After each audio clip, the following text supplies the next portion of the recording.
வணக்கம் friends, welcome to சுவை eats. இன்றைக்கி நம்ம சேனலில் கோயம்புத்தூர் ஸ்பெஷல் அரிசி பருப்பு சாதம் எப்படி பண்ணுறதுன்னு பார்க்க போகிறோம். ஆக்சுவலாக இது ஒரு பேச்சுலர்ஸ் ரெசிபின்னு சொல்லாங்க. அவ்வளோ ஈஸியாக ரொம்ப டேஸ்ட்டாக பண்ணக்கூடிய ஒரு ரெசிபி. அதுக்கு முன்னாடி நம்ம சேனலை சப்ஸ்கிரைப் பண்ணாமல் இருந்தீங்கன்னா மறக்காமல் சப்ஸ்கிரைப் பண்ணுங்கள். கூடவே அந்த பெல் ஐக்கானையும் கிளிக் பண்ணுங்கள். இன்றைக்கி நான் 1 கப் சாப்பாட்டு அரிசி எடுத்திருக்கேன். அது கூட 1/2 கப் துவரம்பருப்பு எடுத்துக்கணும். இதை ரெண்டையும் நல்லா கழுவிட்டு இது ரெண்டும் மூழ்கிற அளவுக்கு தண்ணி ஊற்றி 30 நிமிஷம் ஊற வச்சுக்கலாம். குக்கரில் 2 டேபிள் ஸ்பூன் எண்ணெய் எடுத்துக்கலாம். எண்ணெய் சூடானதும் 1/2 டீஸ்பூன் கடுகு உளுந்தம்பருப்பு, 1/2 டீஸ்பூன் ஜீரகம், கருவேப்பிலை கொஞ்சம், காய்ந்த மிளகாய் 1, 2 நறுக்கிய பச்சை மிளகாய் சேர்த்து வதக்கி விட்டுக்கோங்க. இது கூட 5 பூண்டு நீல வாக்கில் நறுக்கி எடுத்துக்கலாம். அடுத்து சின்ன வெங்காயம் 10 நறுக்கி சேர்த்துருக்கேன். வெங்காயம் வதங்கிறதுக்காக கொஞ்சம் உப்பு சேர்த்து வெங்காயத்தை நல்லா வதக்கி விட்டுக்கலாம்.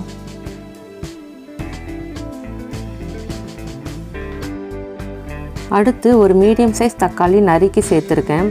இதையும் நல்லா வதக்கி விட்டுக்கலாம். தக்காளி நல்லா வதங்கினதும் அது கூட 1/4 டீஸ்பூன் பெருங்காயத்தூள் சேர்த்து வதக்கிக்கலாம். இது கூட 1/4 டீஸ்பூன் மஞ்சத்தூள், 1/2 டேபிள் ஸ்பூன் சாம்பார் தூள் சேர்த்துக்கலாம். இதோட பச்சை வாசனை போகிற வரைக்கும் நல்லா வதக்கி விட்டுக்கோங்க. இப்போ இது கூட நம்ம ஊற வச்ச அரிசி பருப்பை சேர்த்துடலாம். இதை நல்லா மிக்ஸ் பண்ணி விட்டுக்கோங்க.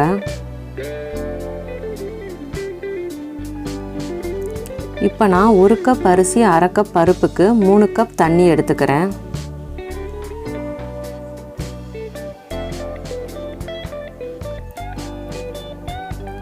இப்போ உப்பு கரெக்டாக இருக்கான்னு செக் பண்ணிக்கோங்க. இப்போ நான் கொஞ்சமாக உப்பு சேர்த்துக்கிறேன். இதை நல்லா மிக்ஸ் பண்ணி விட்டுக்கோங்க. இப்போ குக்கரை மூடி மீடியம் ஃப்ளேமில் 2 விசிலுக்கு வச்சிடலாம். விசில் வந்துருச்சு. இப்போ ப்ரெஷர் இறங்கினதுக்கப்புறம் ஓப்பன் பண்ணி பார்க்கலாம். சாதம் சூப்பராக வெந்துருச்சுங்க. அவ்வளோதாங்க, அரிசி பருப்பு சாதம் ஈஸியாக சீக்கிரமாக சூப்பராக ரெடி ஆகிருச்சு. நிறைய இன்க்ரீடியன்ட்ஸ் எதுவும் இல்லாமல் ஈஸியாக பண்ணக்கூடிய ஒரு ரெசிபி. இது கூட நான் 1/2 டேபிள் ஸ்பூன் நெய் சேர்த்துக்கிறேன். நெய் பிடிக்காதவங்க நல்லெண்ணெய் கூட சேர்த்துக்கலாம். இதை நல்லா கலந்து விட்டுக்கோங்க. பருப்பு இருக்கிறதுனால குழந்தைங்களுக்கு ரொம்ப பிடிக்கும். சீக்கிரமாக ஏதாவது செய்யணும்னா இந்த சாதம் செஞ்சு கூட ஒரு காரசாரமாக பொரியல் செஞ்சு சாப்பிட்டா சூப்பராக இருக்குங்க. கண்டிப்பாக இந்த ரெசிபியை ட்ரை பண்ணி பாருங்கள்.